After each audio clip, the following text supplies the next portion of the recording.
प्रधानमंत्री नरेंद्र मोदी निजे कहले गोटे इंटरव्यू रे कहले जे ओडिशा रे अपार संभावना अच्छी। ओडिशा रे गोटे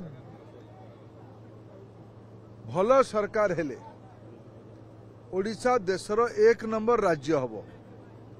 तेणु ओडिशा रे थोड़ा आमको सेवा करिवार सुजोग दिया जाऊ। नरेंद्र मोदी गणतंत्र को सम्मान देकी ओडिया लोकों को निवेदन करले।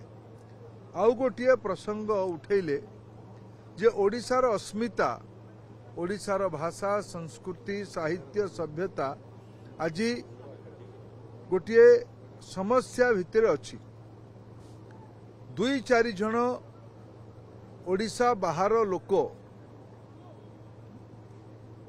ओडिया लोकंकर कर खजनारे दरमा पाइकी ओडिशार गणतांत्रिक प्रक्रिया को कंठरोध करिकी पछ कबाट खोली पशि जावाई चाहते। तेणु ओडिया लोक सब ओडिया लोक मान मन भितर ये गोटे प्रश्न आसूची जे 4.5 कोटी ओडिया भितर गोटे आंचलिक दल को नेतृत्व नवाई आउ कहीं मिले नहीं। निर्वाचन प्रचार प्रधान मुख्यमंत्री पर आउ कहीं स्टार प्रचारक हेले नहीं जे भड़ारे आनिमा पड़ा, उधार आनिमा पड़ा। यहीटा कौन राजनीतिक दलर एजेंडा कि आंचलिक दलर एजेंडा कि? तेणु ओडिशार अस्मिता आज प्रश्न चिन्ह अच्छी बोली प्रधानमंत्री कहले।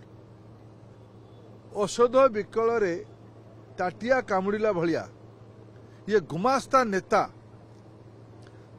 प्रधानमंत्री को भी टाही टापरा करिवारे पछौ नाहंती। कहउछन जे डबल इंजिन रो गुटे इंजिन फेल हे जिवो, आम इंजिन ना भारी चालुछ। सामाजिक माने भी किछ काम करिबा दरकार नहीं। सामाजिक माने भी किछ काम ओडिशा रे आपण सन ओडिया सामाजिक आपण भी एंकरिंग कला बेले ओडिया स्वाभिमान आपण भितर भी आसीबा दरकार। स्वाभिमानटा कहार, अस्मिता कहार व्यक्तिगत विषय तो नुहे। आपण भी ओडिया, मु भी ओडिया। आम समस्त दायित्व ओडिशा को आमे वीर सुरेंद्र सायर दाय दो, आमे बाजी राउतर दाय दो, आमे बक्सी जगबंधुर दाय दो। आमे बड़ बड़ शक्ति आगे मुंड नई नहांती। ये असाधु लोक माने 3-4 जन मिसिकी इंग्रेज माने यही करुले। शासन व्यवस्था आम हाथ में अच्छी। तेणु आमे मेरी राय शासन चलेबू ए प्रकार दुस्साहस करथिला। आज दुस्साहस चरम स्थिति को पहुंची। देशर लोकप्रिय जननेता नरेंद्र मोदी को भी एमाने छाड़ू नाहंती। ओडिया लोक माने यार पाने देबे, पाने जवाब देबे।